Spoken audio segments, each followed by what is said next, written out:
नमस्कार। Poetry and literary group के सभी दर्शकों को मैं अनुपम रमेश किंगर एक बार फिर ईद की बहुत बहुत शुभकामनाएं देती हूँ, अक्षय तृतीया की शुभकामनाएं देती हूँ। और चलिए आपको आज एक और सफर पर ले चलती हूँ, एक और कवि के साथ, जो कि भारत से दूर रहकर भी भारत की मिट्टी की खुशबू अपने शब्दों में संजोए लाती हैं। वैसे तो ये अंग्रेजी में लिखती हैं, तो आज की हमारी वार्ता प्रायः अंग्रेजी में रहेगी, परंतु शुभारंभ हिंदी में हो तो शुभ रहता है, ऐसा मेरा मानना है।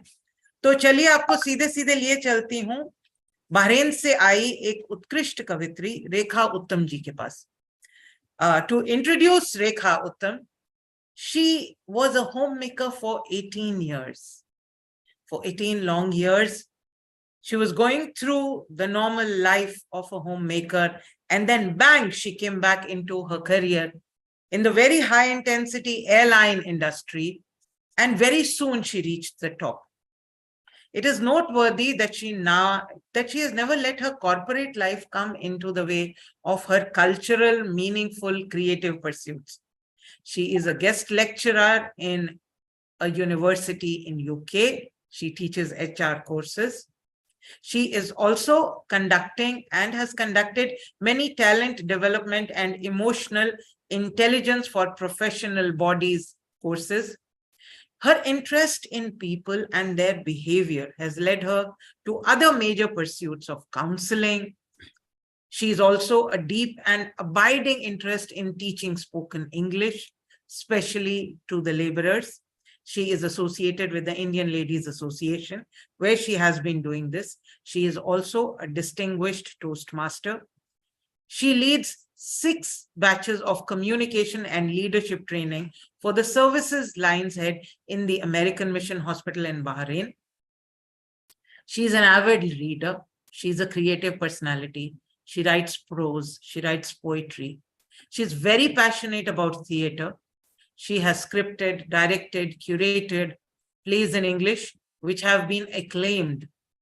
She currently has a theater collection called Playhouse, where she is trying to encourage budding artists to come and enjoy the thrills of stage.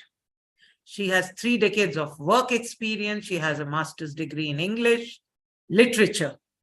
She is an ACIPD from CIPD. That rhymes, Rekha. In the UK, she holds a higher diploma in counseling from ICM and Oxford College London, and she has just earned her 2nd master's in applied psychology. She is a dedicated mother to both of her very professionally qualified daughters, and she attributes her success to her ability to change, adapt, reinvent in the times, to the times and the environment that she finds herself in. So, ladies and gentlemen, I present to you Miss Rekha Uttam, all the way from Bahrain.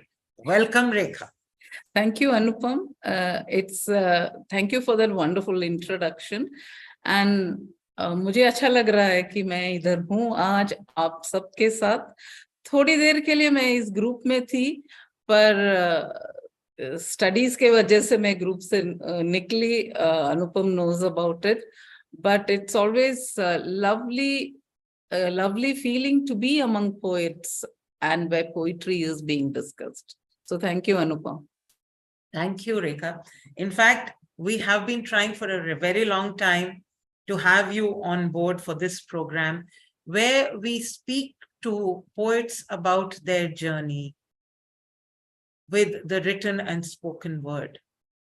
To begin with, I would like to start with a quote from the very famous film actor Ashutosh Rana, who says, "We learn to speak by the age of 2 very fluently, but what, when, how, and where is something that we take a lifetime to speak." And I think you, with your varied educational qualifications, as well as the varied authors that you have studied, you have a knack of doing that very beautifully. And you are known in Bahrain for that.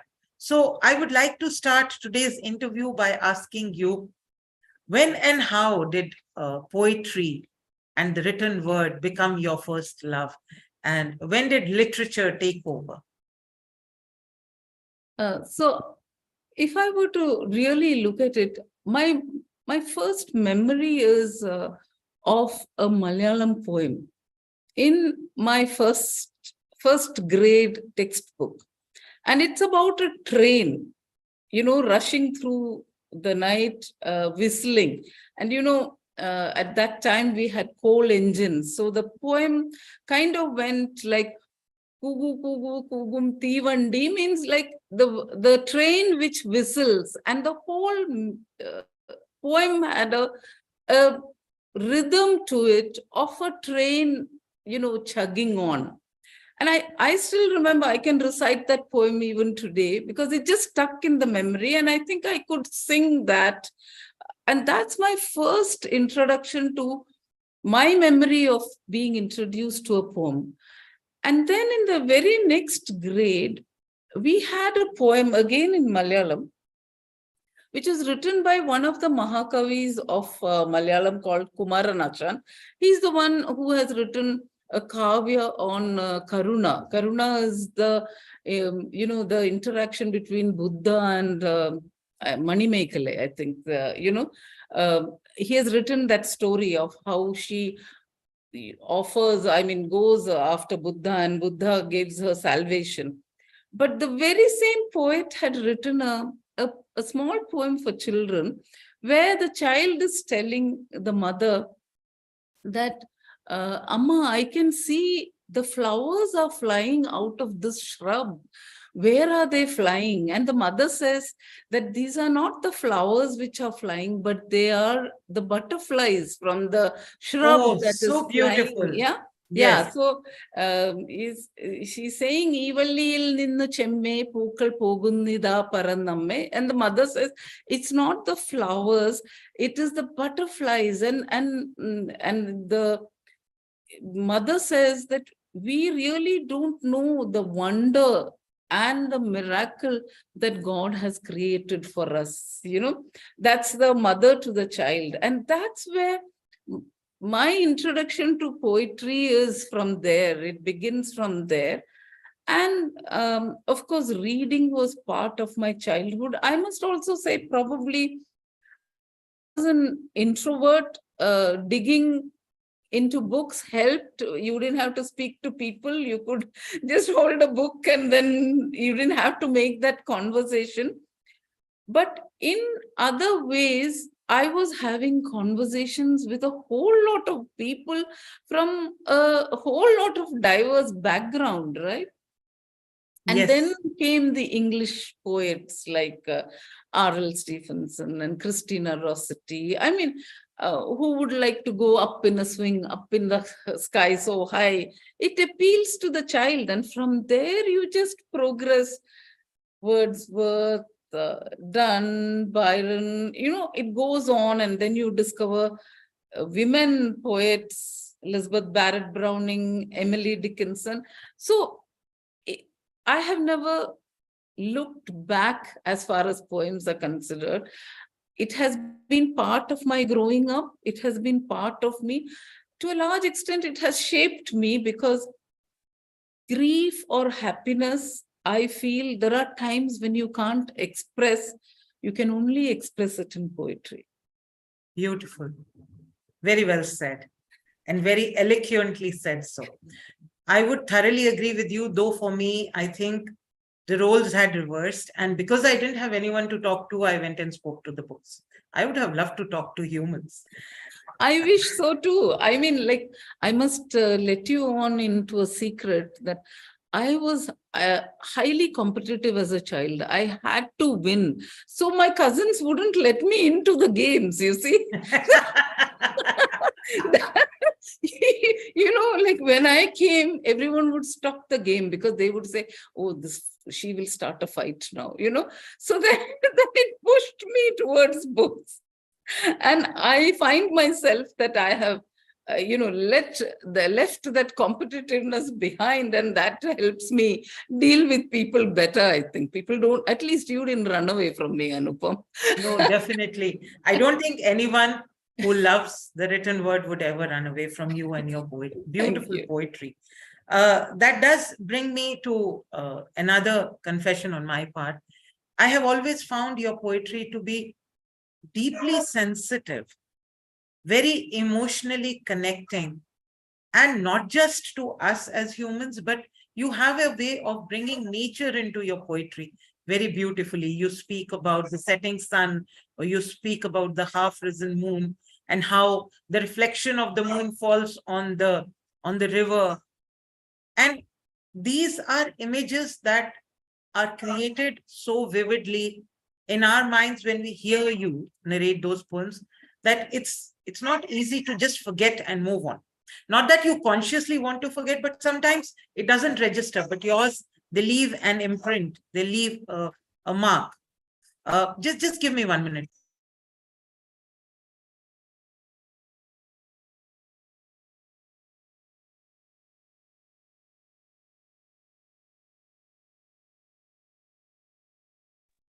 I'm sorry. Somebody at the door and my dog doesn't like him. So, yes. So in fact, before we go further with this line of thought, if I could request you to share a poem, and then, we could grow the conversation from there. I was just looking at what I had in hand, and since you brought in nature, I thought, let me read this poem to you. It's called Early Morning. So, early morning. There is something about an early morning that makes you want to hold on to the silence, not break it with a word or a sound or a movement. A silence that began in the night, snuggled in the sleep. That comforts, gives control, settles in the sense of you. Before the numerous words from others define you, shape you, mold you into who you think you should be, or before you don the mantle of who you have decided to be and make it a success, just a moment grabbed from time in silence, where you are just you and the early morning just is quiet, gray, raw, silent, making space to comfort, literally whole, undefined, uncompromised, at peace, before both of us burst out in brilliance onto the waiting world. So this poem was just, that morning you can see from your window the dawn coming in, but you just don't want to act upon that world. You just want to be one and be in that comfort. It just came to me. So I could actually visualize you in that big, beautiful flowy kaftan of yours with a big mug of coffee in hand, just standing near the window and looking out at the beautiful garden and the rising sun beyond.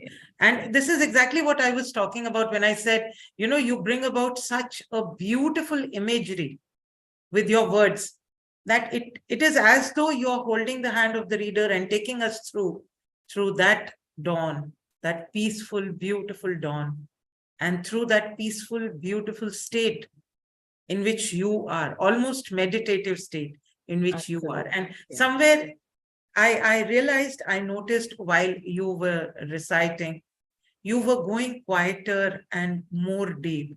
And I also felt a kind of a silence dawning on me. So that is the effect of the words that you have woven together so beautifully. And I'm sure even my audiences would relate to this. How does this happen? Is there an innate love of the nature? Is there something specific that happened? So there are two things that poetry just happens, Anupam. There is no planning. And some days there are these words that are kind of within you and they are pushing to come out. And sometimes you keep saying, no, I have too many meetings today. I don't have time for you. I mean, this is it. But then you will find that everywhere that you turn, again, these words or that idea keeps coming back to you again till you write it down. And the smartphones help because immediately you can pour it out into those notes and keep it there and then work on them later. But it is just this, it is that peace and quiet of that morning. Or sometimes it is you are just coming back from work and you see the sun, an orange globe in the far horizon, and you realize, my God, you are just one tiny blue marble in this universe. And there you are, destined to watch this miracle of the sun going down. And it evokes thoughts, and it's just that you have to pen it down. It's the same that it's like how they say it's comfort eating. When you're happy, you eat. When you're sad, you eat. It's the same thing with me with poetry, that if I'm sad, I can only express it in poetry. If I'm happy, I can only express it in poetry. There are times when there are things that I want to say, which I feel that if I say it in prose, it may come across as too intimidating or too harsh, or it may hurt someone. That's not what you want. And then poetry comes in like an aroma, a fragrance, or a toning down, and gives you that correct tone to express that feeling. So it's not planned. The good thing is that reading exposes you to words and ways people use words. It's just there are 26 alphabets or however number of this thing, but how people combine it is their creativity. When you have an exposure to such language, your imagery also becomes grander and wider, or even deeper and meditative, or even philosophical, right? You find your own medium in bringing in those thoughts across to someone. Yes. So it just comes. There is no planning. Many a times a little reworking is done because you find that you want to fit it into a rhythm or a meter, and then a little adjustment is done, but the core remains the same. That core comes from somewhere as these words like waiting to come out, that's the only way I can express that. Very beautifully said. And in fact, I just experienced that a few days back when I read somewhere that according to a survey, many Indians who have studied in very good, esteemed, respectable institutions in India have moved abroad in search of greener pastures, which is a very common term which we use. But somehow, sitting here in Bahrain, the word greener pastures kind of hurt me. And I wrote something about not going abroad because I think my country has the most fertile lands. And so I can definitely relate to what you're saying, and it does reverberate. But also you said that sometimes these thoughts, they need reworking. You would like to fit them into a meter. How important is a meter to a poet? Or how, not even important, how relevant is it? Is raw honey not good enough?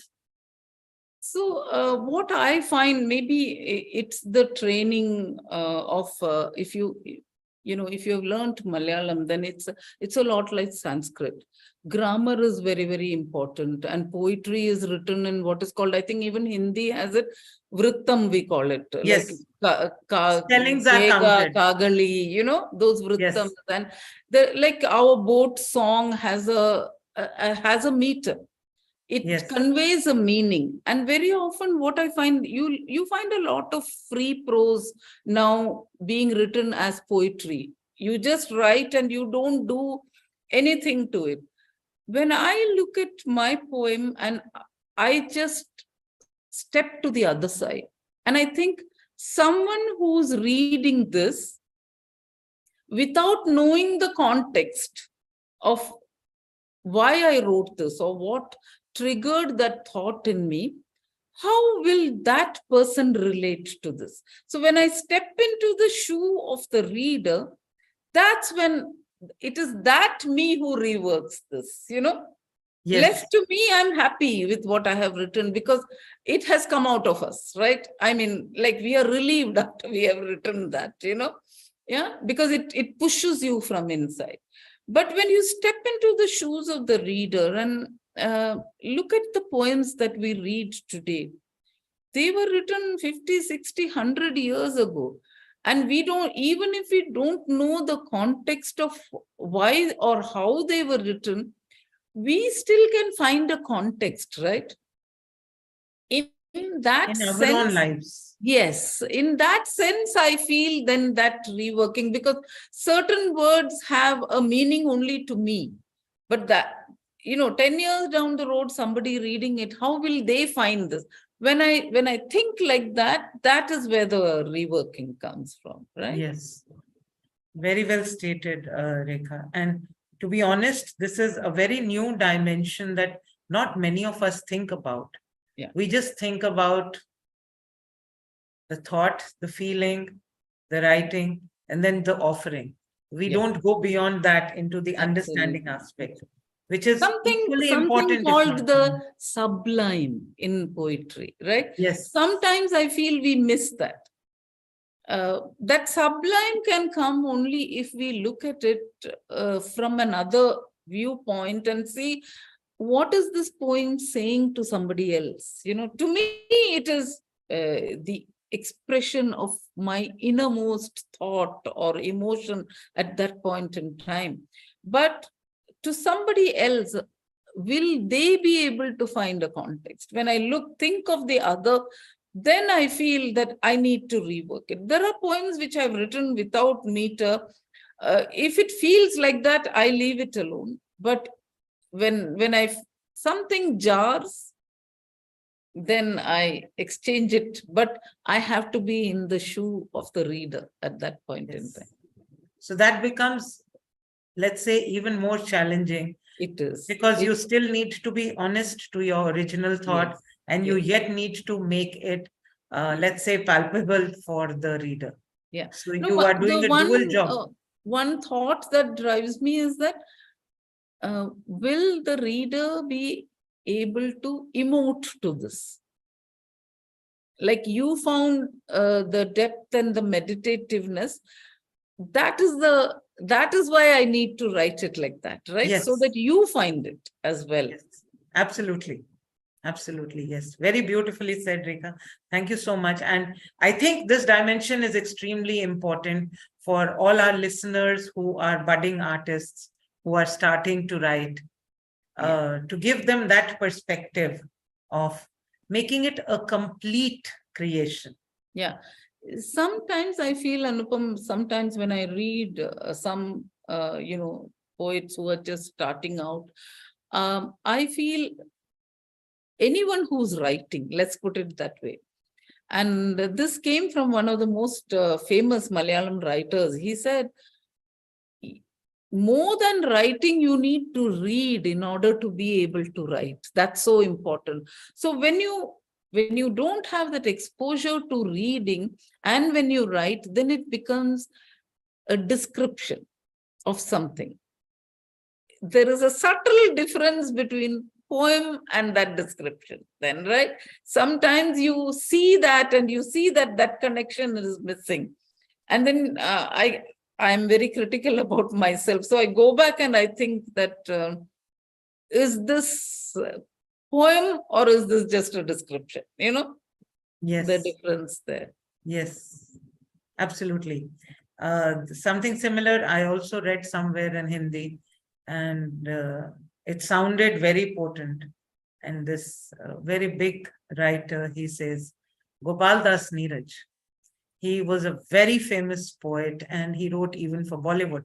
But somewhere he said, 20,000 लफ्ज ना पढ़ो तो एक लफ्ज लिखने की जुर्रत मत करना. And the way he said it in that deep baritone that he had, I'm sure had a very profound impact on many people. It did on me. I tried to read. Yeah. Yes. No, and then I think another thing is that I don't know whether you've heard of this author called, I think I may have spoken to you about him. He's called, his name is M.T. Vasudevan Nair. He is the one who wrote, the Mahabharata from Bhima's perspective. I think I've spoken to you about it. Yes. It's called Randamulam, means the second chance or the second turn. And the whole Mahabharata, he has written it as if Bhima is narrating it. Bhima, the idiot, the Manda, Yudhishthira calls him that, and he has narrated it. And he wrote that I feel blessed that I'm born in India where Mahabharata happened, and in this village where he lives. And he said that he's a prolific writer, but he said that even today, I am scared to call myself a writer. And many a times I feel how easily, flippantly we call ourselves things, right? I mean, yes, easy without, but an author of his stature saying that I'm afraid to call myself a writer, he's in his 80s now, and he's saying that because he feels that he still has to write better. And that is the journey that we need to keep on bettering ourselves, right? That's like a coach, or that's like a journey, you continue on it. Yes, absolutely. Absolutely agree with you. In fact, couldn't agree more on that one, because in the past few years that I have been associated with the poetry and literary group, the wonderful thing that has happened is because of the regularity with which we are presented with opportunities to share our poems, somewhere motivates us to write more. Right. Yeah. And when you look back at your poems from, say, 4 years back or 5 years back, you do realize yourself that you have come a long way, that you see your own journey, you see how now you can say things in a much more subtle way than you did previously. Absolutely. Or that you can bring forth the idea in a much stronger way without really it being jarring. So definitely, yes. And as I always keep saying, I'm eternally grateful to this group because they put me on that path of continuous writing. And I'm very, very grateful for it. Thank you, Tufail Bhai, agar aap sun rahe hain. But yes, most certainly, we all are on the path. And how could we be perfect when miles to go before I sleep? Yeah, absolutely. And there are miles to go before I sleep. Definitely, yes. It's only by widening our horizons can we grow, right? Yes. If we, Sanskrit has a very beautiful word saying Kupa Manduk, right? Yes. We all try to be big fishes in small ponds. And it's scary to step out and be exposed to other cultures, other ways of speaking, and we tend to close in our own ideas or our own understanding of what things are, knowing that there are so many other ways that things can be expressed. And the more we put ourselves out there, like how you are doing with this group, like by putting things, it is, for me, it is two ways. One is getting exposed to world literature, that's one. And the other is to go back into myself and being more and more honest and being more and more courageous to say things, right? Yes. So I just want to be able to accept, exactly, that something somewhere is so beautiful that I am in awe of it, and maybe I could work towards it. I am not yet there. Yeah. Because it's very easy to get swayed when people appreciate. It's very difficult to remain grounded. People tell us how, oh, you're so good, and it's you write so beautifully. I love the way you turn the word. It's easy to sit back on those laurels and say, oh, I am good. But that minute, then you're losing it, I feel, Yes. Because there is so much more to go, so much more to learn. And I just wanted to share one more poem with you. It Yeah, came I out was of actually going to say, let's share another poem before we go further in our conversation. Yeah, and this came from, again, that introspection and the courage to put it across. And like I said, I told you that poetry softens me, you know, it kind of brings in this thing. And here is this poem. I want you to hear that. I think I did it in a poetry group, but you were not there, I think. Yeah. So I just wanted to read that to you. Please. A desire too late. A desire too late. So often, quite so often, a question flits across my mind and disappears. Sensing a loss, my mind churns, turns upside down, inside out, peering through the fog. For what is it that I was yearning? What is it that I was yearning to ask? And why it remains elusive still? Then at the most unwarranted moment, when I'm driving or when I'm working, a flash splinters itself across the horizon. Why is it that I never asked you about myself? How did you feel when you saw me first? How was I as a baby, a toddler, a child? Did I make you smile or make you tear your hair out? What did I talk to you about? I so want to know how I appeared to you, what you thought of me. Not just me, but about everything. The sunset, the tamarind tree, our home, my father, the garden, the orchids. Why you liked purple and the scent of lavender. Why drunk men made you uncomfortable. Why you wouldn't talk to that uncle who walked by our house and blush when my father looked at you across the room.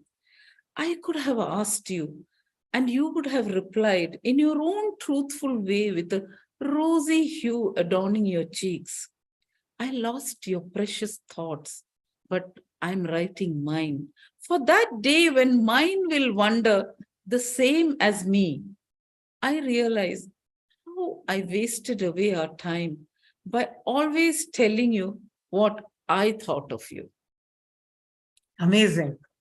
It came Absolutely from that beautiful. introspection that we are so busy telling our mothers. I mean, I was so what it should be, what I thought of her, what she should have done, shouldn't have done. Did I bother to find out what her thoughts were? And it's such a huge loss, right? Yes, it is. It came from that, the combination of this, you know, of looking outward and inward, that to admit that I didn't do that and I would like to leave my thoughts for my girls to wonder about, you know, it came from there. Yeah, and it is a very beautiful thought, because if anything, death has such a finality that you never get that person back. And it's only when you start missing them that these questions spring up in your mind like splinters, like you very truly said. And like I very truly mentioned, you have your way with words, and you gave me that visual tour of your house with the tamarind tree, with that room where your mother blushed when your father looked at her, everything, and the smell of lavender and that drunk uncle. I think more than the emotions, of course, emotions form the very basis, the fundamental foundation of any poem. There is some emotion somewhere that springs up. But more than those emotions, the way you weave a beautiful house around those in the form of your poem is so uplifting, and it's so nourishing for the readers. Like, I would love to read this again, not just hear it, but also read it. To you. And there are many such poems. And I think that is one of the reasons also that I had once requested Tufel Bhai that we should have our magazine. So now every week, whatever poems are recited are compiled in an e-magazine. So we actually have access to all of them. Right. Thanks to the editorial board and to the that's really, and it's such a I mean, it is a laborious task, right? But It is. people have Yes. taken it, and that's amazing. Yeah. Yes. Every week we get an e-magazine, and every week we write a report about the events Right. of the previous evening, and we share the report, the poems, the names and the photos of the poets. All of that is compiled into the magazine so that you have a complete record of the evening. Absolutely. And what a wonderful idea. Yeah, it is. So, I mean, I would, like I said, I would have loved to read this again and maybe, stop and ponder and maybe relate it to my experiences of a similar nature. And I think that is the beauty of poetry, and especially your poetry. Like I said, you create a wonderful imagery. But that also brings me to another question. I have been influenced by all the authors I've read. How much does an author influence you when you read or follow an author? Like if I were to talk about myself, when I started reading Bachchan, I tried reading all the poems I could lay my hands on, which were written by him, and try and understand his style, or whether it was Gopal Das Neeraj, or whether it was Amrita Pritam. And I know for sure that that is what you have done. You are extremely well read. So how do they then influence your writing? It's like like I told you, as a child, I started reading, and very often my reading was beyond my age. Like both my paternal and maternal houses, grandfather's houses, had libraries and bookshelves lined with books of all kinds. And I would read. It was like, initially it was reading from one end of the shelf to the other. It's as simple as that. Whoever came, my maternal grandfather was an avid reader of Earl Stanley Gardner, Perry Mason, and James Hadley Chase, and Neville Shute, and that's where Scarlet Pimpernel, Baroness Orsi. So when I read initially, it was just reading, right? Like the words would come. Imagine a fourth grader or a sixth grader reading this. Very often the world didn't register, and it was all English, right? I still remember my aunt, who was in London, she sent me Enid Blyton's, and I was in third grade. And these kids would go and have picnic, and they would have cucumber sandwich. I still remember marching into the kitchen and telling our cook that I want cucumber sandwiches for lunch. He just looked at me and he said, are you like, thoda pagal to nahi ho gayi ye? Abhi isko cucumber sandwich chahiye. I pestered them so much. Finally, my mother made cucumber sandwich, and it was so disappointing.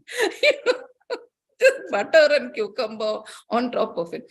But you imagine the world, right? And many of the things fell into place much later. Like, Neville Shute's A Town Like Alice, or A Requiem for a Wren. Much later, you understood the grief and the pathos in those novels that you were reading. You had read, you knew the story, but I kind of matured into those stories as I grew up, like going back this thing. So that was a world of an exposure to literature as such in both the languages, Malayalam and English. So parallelly, and the best thing about India is that world literature is immediately translated into the vernacular. Yes. Most of my classics I have read in Malayalam. Like Charles Dickens or Tolstoy, all of them I've read in Malayalam, because my grandfather was a socialist, and he had all these collections in Malayalam because they were translated, and I was reading. I still remember Anna Karenina. The first line of Anna Karenina is that all families are happy in the same way, but unhappy in different ways. I read the English version much later. So it was like a kind of an introduction in a language that was your own, but a completely foreign world. It had got nothing to do with the world that we were living in. So how people express things, that exposure helped me in reimagining, because when you look at a word, you look at Gabriel Garcia Marquez, you are only reading the English translation. If the translation is so beautiful, imagine how the original would be, right? But the imagery, it gives you other meanings for words then, because they have used it. And then it helps you push your boundary in reimagining the same word, right? And that's why I think the importance of reading cannot be more emphasized for an aspiring poet. If you look at, like Rainer Maria Rilke's letters to a young poet, keeps on encouraging the poet to read, to read, get exposed, that how you can expand your imagination, because imagination has no limits. Conditioning limits our imagination. So to break out of that, we need to expose ourselves to this, right? So that is what has helped me, I feel, in a different way, the style of writing of different people. There are writers who write profusely. There are writers who will tell you a story in just about 6 words, and that one sentence will haunt you for the rest of your lives, So that exposure helps in crafting, and because they are within you, they just tumble out. I'm deliberately using the word tumbling out because there is no preparation, right? Yes. It's just, I'm sure you know this experience, that they're just rolling out. Yes. You have no other like choice you think but to today write. I'm going to write in the style of this person. It just flows out. It just flows. And it's probably mostly an amalgamation of a few of their influences that come. The influences that are rolling around in you. Sometimes I feel that, when you read, you fill yourself with words, and then they slosh around in you, and then they tumble out, in another format. Again, very beautiful, very vivid imagery. And I was imagining something else. You know me, I'm a Punjabi. I was imagining some food sloshing around and then coming in a very appetizing form. Yeah, absolutely. But yes, very, very beautifully said, Rekha. And indeed, with a lot of clarity, you explained this concept of reading, improving your writing skills. Thank you so much for that. But before we move on, I would leave you with 2 options. Would you like to share another poem with us, if you have one handy, or should I move on to the next question? No, I'd like to, I have read to you 2 poems which were kind of heavy. And the other day, this poem also came to me, and it's a bit, I would say, sexy and raunchy. But I'd like to read to you because I feel you will relate to this more. And it is funny in a way. So I'd like to read that, Anupam. Thank you for saying that, because that was going to be my next question. Is this the genre that you're most comfortable with? Or do you like to play with all genres? Was going to be my next question. So thank you for that. Okay. So this also came literally in the middle of the night. And let me read it and then we can talk about it. So the title of the poem is A Well-Kept Secret. A well-kept secret. After the night chorus fades into the dark horizon, using the moonless sky as a stealth bomber to drop off the radar of curious eyes and eager tongues, I hear a scurry, a quick, sharp breath, a clearing of the throat. Excitement sprouts as a tingle so loud, I fear it may wake the slumbering breaths, the snows of which we both have been eagerly waiting. I tiptoe to the door, anticipation so palpable that I can feel my body gliding towards the door. A desire overpowers my rationale and morals, crushes my will and subdues my reason.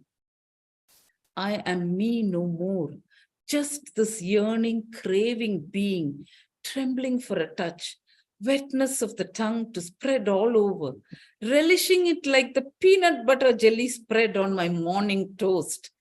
Exhausted when he rests his head between my legs, yawns, and before closing his eyes for the welcome sleep, marking darkness a comforter we both can hide under, he gazes into my eyes with a soulful look, as if he could swallow me whole into himself or allow me to dive deep into the limpid pool of moist eyes. Sighs for both of us before slipping into a tranquil sleep, to be awakened as the first bird chirps in the far horizon. A reluctant, sad parting, a whisper, a bite, a snuggle, a wriggle, a hurried meow, and you slip out of the door. Dear Oliver, to join your brood, leaving me bewildered, wanting to somehow end the day, hugging a well-kept secret, and yearning for the footfalls of the night again. So this was a stray cat that I had taken in. I am aware of Oliver, but and it's winter and he can't survive outside. And in the night, he scratches the door to be let in. And Uttam was not here, and almost I felt that I had a secret lover. I'm letting him inside my door. I was about to say, poor Uttam ji. But yeah, so okay, so you wrote this poem, and in the end, the reader realizes, oh, this is about Oliver. What if it wasn't about Oliver? What if it had stopped just before that? What if it was actually a human? How much of a courage does it take to write something honestly and put it out there, to be vulnerable to whatever people want to say, if that is what I want to say? True. See, this being vulnerable takes courage. To put yourself out there and say that this is me. And I'm reminded of Kamala Das, for instance. Yes. I was Amrita towards Pritam, that. Yeah. To just put yourself out there and let people judge you. And when I look at myself, that is the journey, Anupam. That when I wrote about my mother, I felt I opened up to even express this, because earlier I couldn't have expressed that. Oh, I never asked my mother what you thought. It would have been very hard. There is also one part of it that in life, you don't want to hurt people, right? I mean, you also need to balance that when you write things. You don't want. Recently, what happened, my cousin wrote a book and it got published in this World Trade Fair in Delhi. And some of it was hurtful. And, you kept thinking, would I do that? Would I have the courage to do that? But still, I feel that in order to write, it takes tremendous courage, in order to put yourself out there for people to say whatever they want to, dismiss it, be critical, be harsh. It also requires from us a lot of strength to be able to withstand that. So even before the courage, I think we need to be strong. As poets, we need to be strong in our conviction of what we want to write, and then be courageous. And that is the journey, that wanting to be strong first. You accept your vulnerability, that this is me, this has happened to me, and it is okay for me to share. That is the first step, right? And that Absolutely. Is the struggle. And it's a struggle that I'm also going through, and I'm sure all of us are going through, because we are so conditioned that we as women have to put ourselves out as perfect beings, right? We are not allowed shortfalls. And that's where the kind of dilemma is, how far do you want to put yourself out? Yes, I can relate to that, because, like, I've been reading Amrita Pritam for a very long time. Yeah. And when you read Amrita, and without naming him, all her poems are like an ode to Sahir. Yeah. You start wondering, what how do I say it even? If I were to say it in Hindi, kis mitti ki bani hai ye? Exactly. Ki tootti hi nahi hai. Yeah. And then in the end, she writes for Imroz. And it is such a beautiful parting gift that she could give a painter, that she turned him into a poet. Absolutely. So, Absolutely. yes, you very beautifully said that. And that actually brings me to my final question, which very well grows out of this, which is that the reason why you loved Maya so much?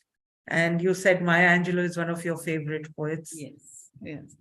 I love Maya Angelou for her boldness, Yes. to be able to stand there and tell the world that I was raped at the age of 13 or 9, was it?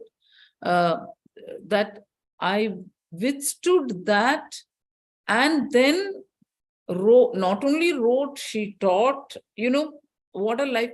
And if you look at it, it was not a successful life. She had failed marriages. Her Yes. relationship with her son was difficult.